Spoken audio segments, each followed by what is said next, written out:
Ladies and gentlemen, members of the Kerr family, friends and comrades, on behalf of the County Down Republican Commemoration Committee, it's an honour for me to welcome you all here to Cleef Cemetery as we gather to remember and honour the sacrifice of volunteer Cahal Kerr, Óglagh Cahal, on this, the 75th anniversary of his death. The man we're gathered here to remember is not written about in the history books, nor is he immortalised in song. In fact, until recently, his story was relatively untold outside the Kerr family. His grave bore no markings as that of someone who had laid down his life for his country. In fact, I myself had walked past this spot countless times over the years without knowing that an Irish martyr was indeed interned below my feet. A forgotten soldier to some extent. Not anymore.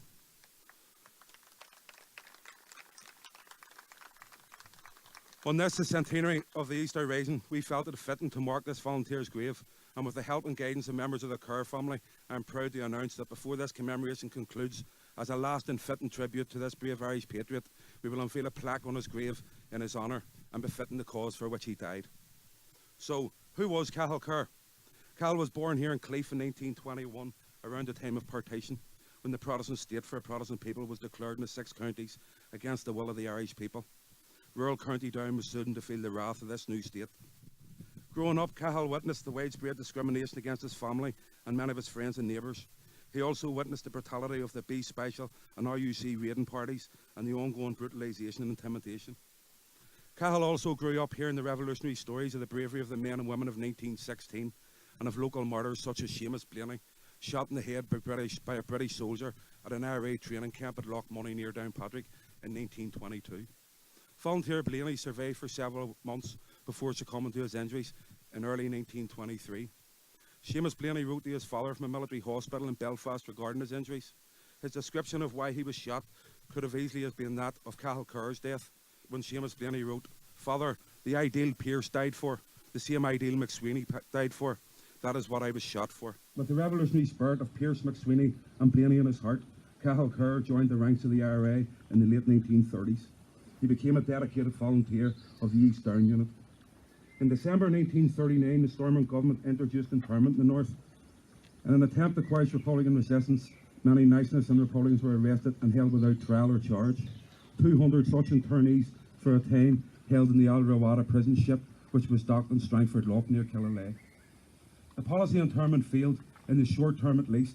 On the evening of 10th of January 1940, just weeks after the introduction of internment, a joint operation between Belfast and East Down units of the IRA saw a limousine driven into Ballykinler Army Camp. Volunteers held up the sentry on duty at the weapons store and made off with hundreds of Lee Enfield rifles and accompanying ammunition. While it is unclear if Cahal himself took part in this Down raid, we do know that he did take possession of a quantity of weapons taken in the raid that were hidden here in Cleef. Some of these weapons were still in arm dumps in 1969 when they were rushed to Belfast to help defend people's homes from B Special, RUC and Loyalist mobs. Just 6 months after the raid in Ballykinler Camp, Cahal Kerr was arrested by the RUC at his home, only minutes from this cemetery. He was charged under the Special Powers Act with possession of a number of copies of War News, the Republican newspaper of the day, which of course Stormont had banned. On the 5th of September, 1 month after his arrest, Cahal was summoned to appear at Downpatrick Court, where he was sentenced to serve hard labour and transported to Crumlin Road Jail in Belfast. Conditions were harsh for Republican prisoners and jail staff were paid to be vicious. Cahal received several beatings during his incarceration and spent several spells in the punishment block. As part of his sentence, he and others were forced to sew meal bags. During this repetitive work, Cahal cut his finger. During the course of several weeks, he requested, yet was continuously denied medical treatment by prison administration. Within weeks of Cahal's eventual release, and just 7 months from his initial imprisonment, volunteer Cahal Kerr died from poisoning of the blood. He was just 20 years old. The surgeon at Downpatrick Hospital, Dr. Robb, commented at the time, "If I had had this child sooner, I could have saved his life."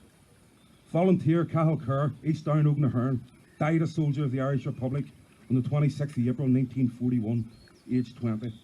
Let us remember him with pride.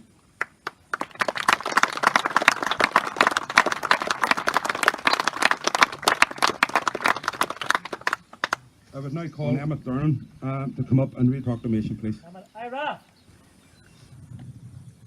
Óglagh Cahal, the Provisional Government of the Irish Republic to the people of Ireland. Irish men and Irish women, in the name of God and of the dead generations from which she receives her old tradition of nationhood, Ireland, through us, summons her children to her flag and strikes for her freedom.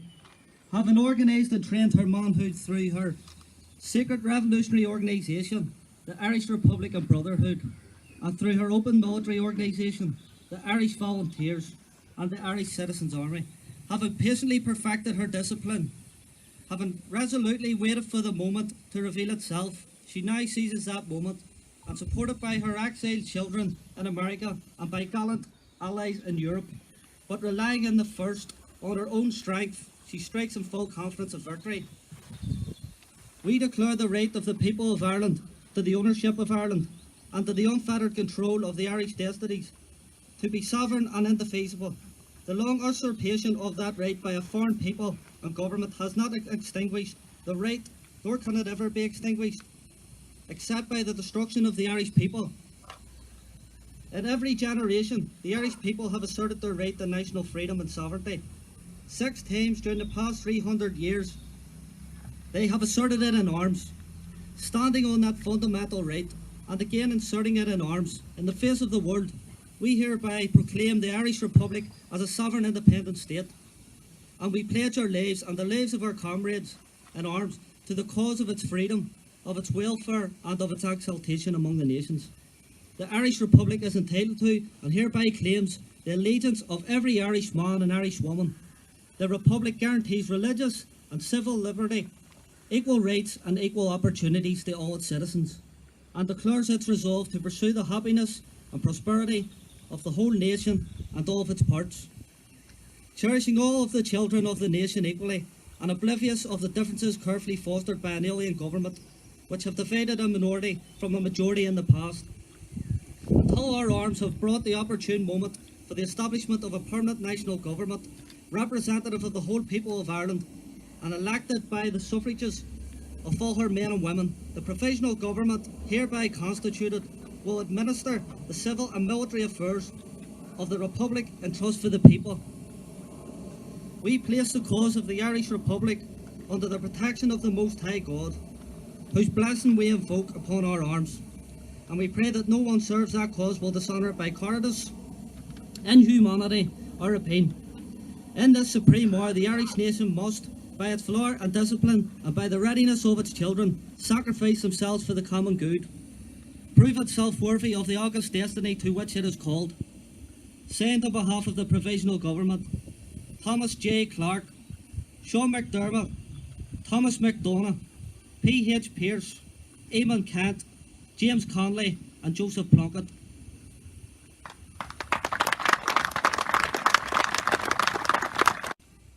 Folks, I'd now call on County Down Republican activist Gerard Downey to step forward to read the County Down Republican Rule of Honour 1916 to 2016. On the 100th anniversary of the Easter Rising, at the graveside of this fallen soldier, we remember with honour and pride all those who laid down their lives in pursuit of the Irish Republic. On this, the 35th anniversary of their deaths, we give particular mention to the brave hunger strikers of 1981. County Down Republican Rule of Honour 1916 to 2016. Volunteer James Johnson, 3rd of April 1921, aged 24. Volunteer Daniel McConville, 8th of January 1922, aged 31. Volunteer John McAlinton, 20th of June 1922, aged 19. Volunteer Patrick Connolly, 22nd of June 1922, aged 21. Volunteer Seamus Blaney, 18th of January 1923, aged 23. Volunteer Cahal Kerr, 26th of April 1941, aged 20. Volunteer Bernard Corn, 7th of September 1945, aged 29. Volunteer Peter McAnulty, 26th of January 1972, aged 47. Volunteer James Kjarlan, 26th of August 1972, aged 40.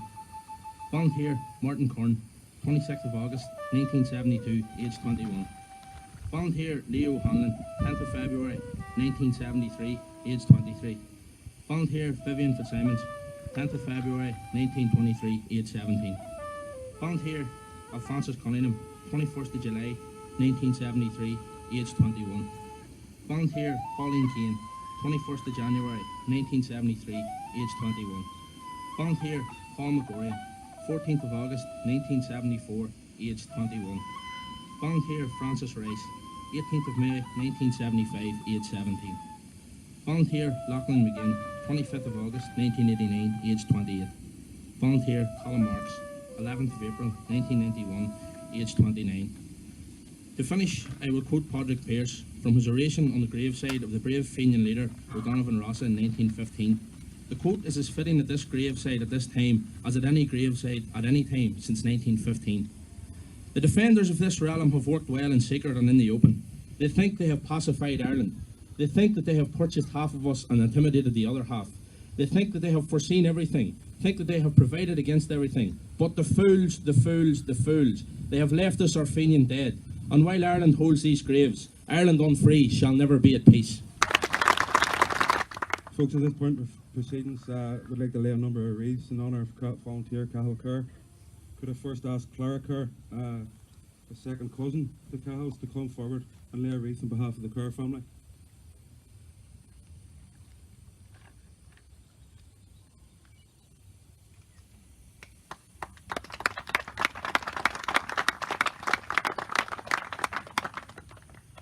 Could I ask Joe Fitzsimmons to step forward and lay a wreath on behalf of the County Down Republican Commemoration Committee?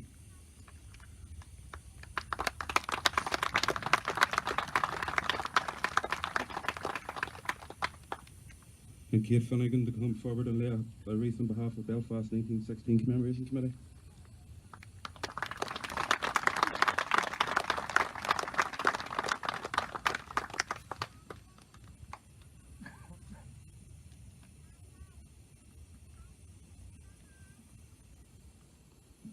Friends and comrades, the day has come when we, as family, as friends and as comrades, gather to remember and honour a brave Irish soldier. In a moment, I will ask Jack Kerr, Cahal's brother, to step forward and unveil the plaque placed here in Cahal's honour. But for 75 years, Cahal's story has went untold, his contribution to the Republican struggle forgotten, and his grave went unmarked as that belonging to a volunteer of the Irish Republic. Personally, I am saddened that this day has taken so long. Thankfully, though, in this, the centenary year of the Easter Rising, and on the 75th anniversary of the death of this brave soldier, local Republicans from various political persuasions and viewpoints found the will to come together in a spirit of unity and honour this brave Irish patriot. I am proud to have played a small part in that. Jack, I'd like to step forward.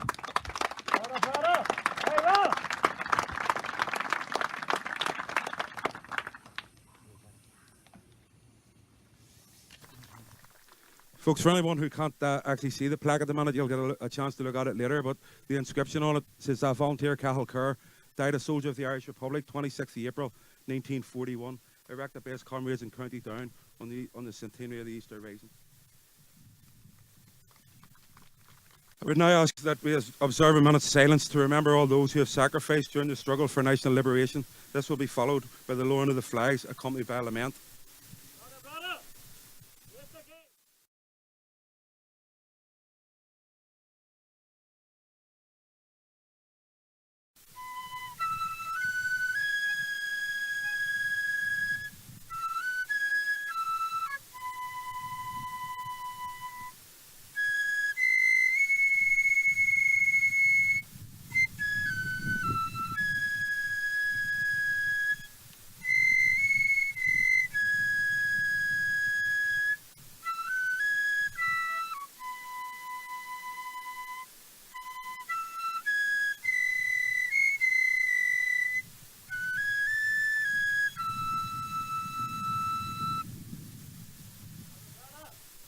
Thank you, comrades. Comrades, it's customary to have a speaker at events like this, as if I haven't spoken enough. I can think of no one better than the person going to speak here today. I'm proud to call him a friend and a comrade. Please welcome a proud Mourne man and former Republican prisoner of war, Joe Harper, to say a few words. Joe. The Carja, Tammy Gohan Brodel, a ve Egan Kamaru Shaw and you, the Canchfree, Óglagh Cahal Kerr. Friends, comrades, and the Kerr family, I would like to welcome you here to this event today, an event to mark and to acknowledge the grave of Cahal Kerr as one of Ireland's patriotic dead. Can I firstly say to his family, we are honoured that you have allowed us this chance to be part of this commemoration to honour your brother's memory on his 75th anniversary. On behalf of County Down Republicans, let me say this to you.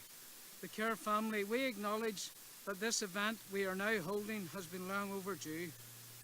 As a family, you lost a sibling due to the freedom struggle in Ireland, due to the occupation by the British, and for that loss of a loved one, not to be truly remembered, and as Grave noted, as one of Ireland's fallen by Republicans was wrong.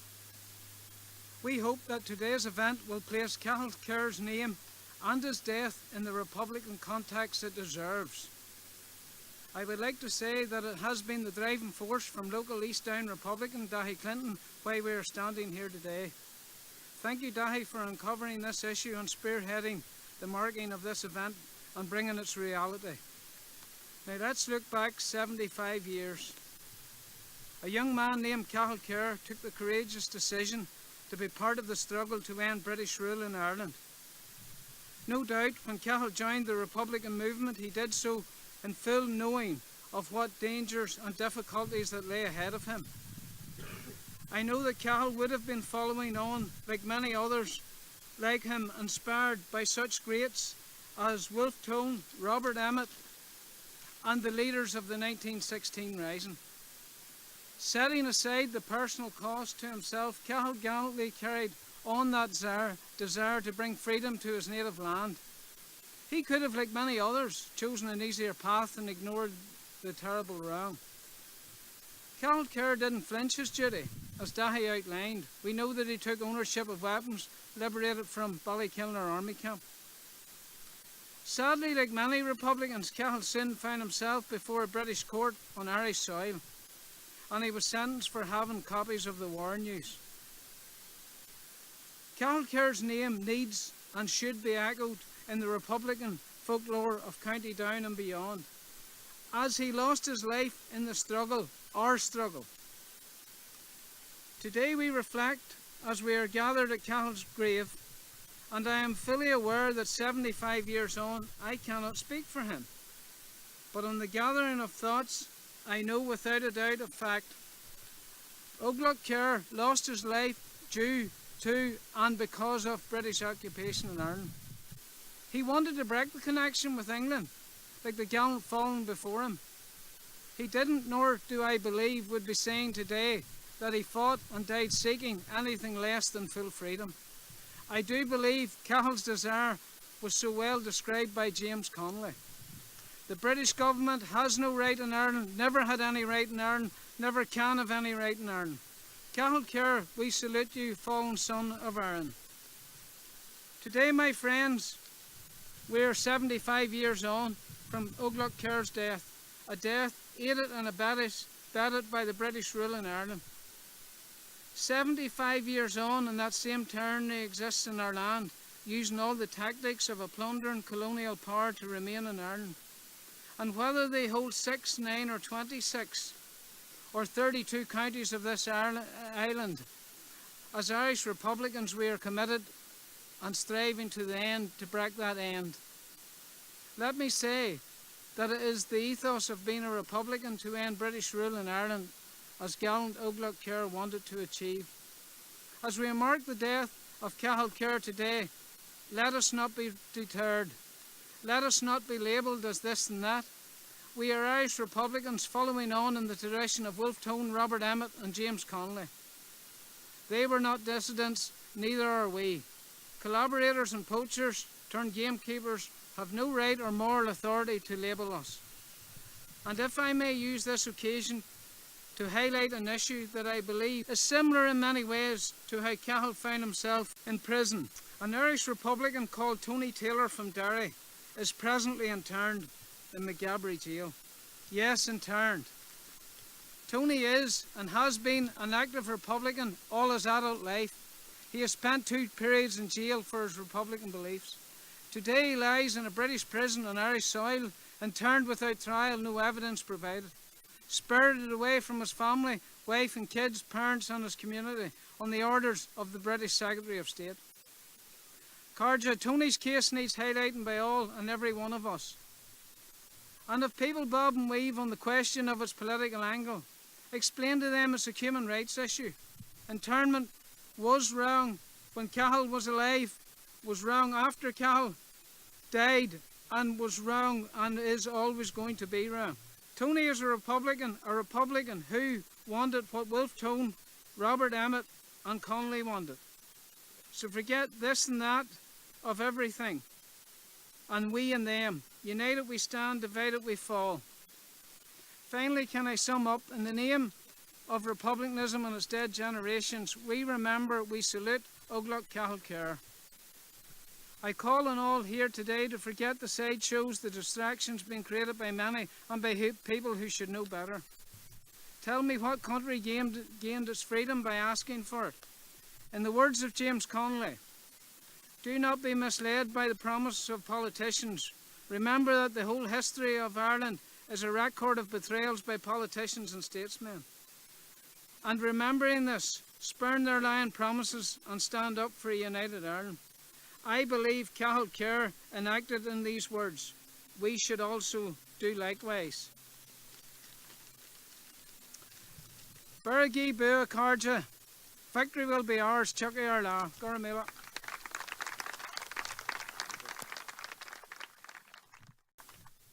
Comrades, friends, family, before closing this commemoration, I'd like to take a moment to thank a few people who without this commemoration would not be as fitting the tribute as you see here today.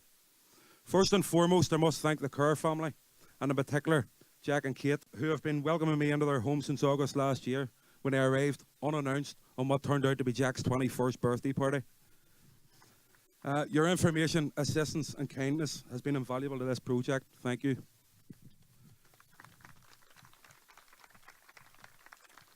To our fantastic colour party and the boys and girls of the Fianna Earn, who travelled down today from Belfast, the Belfast 1916 Commemoration Committee, who, as you can see, pulled out all the stops. We are forever grateful. Thank you. To the musicians who will play us out in a moment, who travelled here today from the Mourns, a huge thank you. You're a credit to the Banaflute Neve Podrick Republican Flute Band from Kilkeel. Thank you to Jared Connolly for organising. And finally, thank you to each and every person who turned out here today to honour this brave, unrepentant Republican. I will finish with one last quote, this time from another Irish patriot murdered in a British jail. Volunteer Bobby Sands wrote in 1981, I may die, but the Republic of 1916 will never die.